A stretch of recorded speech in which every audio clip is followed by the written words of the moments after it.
तर पुढची बातमी बघूया। झी 24 तास प्रस्तुत रणसंग्राम लोकसभेचा हा कार्यक्रम आज पुण्यात होतोय। पुण्यातल्या एसपी कॉलेजच्या प्रांगणात होणाऱ्या या कार्यक्रमाचं दुपारी 4 ते 5 या वेळेत थेट प्रक्षेपण होतंय।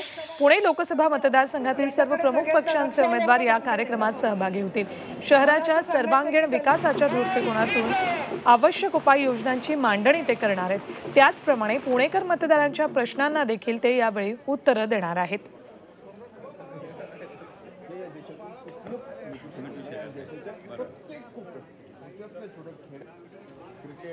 तर या संदर्भात अधिक माहिती जाणून घेऊयात आमचे प्रतिनिधी अरुण मेहत्रे यांच्याकडून।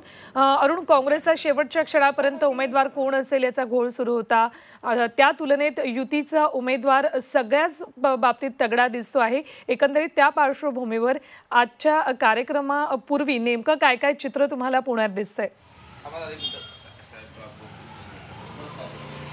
सुवर्ण, आता आपण ते थोडं बाजूला ठेवूयात की काँग्रेसच्या उमेदवाराला उशीर झाला किंवा इतर काही गोष्टी। आजची स्थिती जी आहे त्यामध्ये प्रामुख्याने आता पुण्यातली लढत ही स्पष्ट झालेली आहे। भाजपाचे गिरीश बापट आणि काँग्रेसचे मोहन जोशी यांच्यामध्ये प्रामुख्याने ही लढत होते। वंचित बहुजन आघाडीचे अनिल जाधव हे देखील उमेदवार असणार आहेत। त्यामुळे तिन्ही उमेदवार आता आपापल्या पद्धतीनं प्रचाराला त्यांनी सुरुवात केलेली आहे।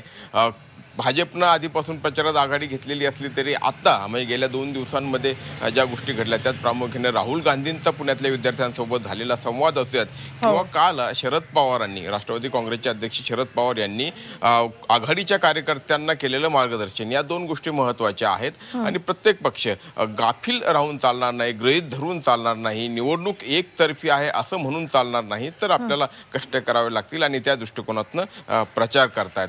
प्रचार करत असताना वेगवेगळे मुद्दे यामध्ये समोर येतात। एक तर मोदी सरकारची कामगिरी, मोदींविषयीचं जनतेचं मत हा एक भाग आहेच आहे। आणि याशिवाय पुण्यातले जे प्रश्न आहेत, मग पुण्यातलं प्रदूषण असू द्यात, पुण्यातली सार्वजनिक वाहतूक असू द्यात, झोपडपट्टी पुनर्वसन असू द्यात, पर्यावरण असू द्यात, असे अनेक विषय आज पुणेकरांना भेडसावत आहेत। त्यांना त्या अनेक प्रश्नांना सामोरं जावं लागतंय आणि या सगळ्यांचा लेखाजोखा, या सगळ्यांवरती विचारमंथन आजच्या आपल्या रणसंग्राम या कार्यक्रमामध्ये आपल्याला ऐकायला, बघायला, अनुभवायला मिळणार आहेत। सगळ्या पक्षाचे, प्रमुख पक्षांचे उमेदवार तिथे उपस्थित असणार आहेत आणि नागरिक प्रतिनिधी, सजग नागरिकांचे प्रतिनिधी हे सगळे तिथे उपस्थित असतील, विद्यार्थी असतील। त्यामुळे हा कार्यक्रम 4 ते 5 या दरम्यान आपण पाहणार आहोत। निश्चित। धन्यवाद अरुण या संपूर्ण माहितीसाठी तुम्हाला।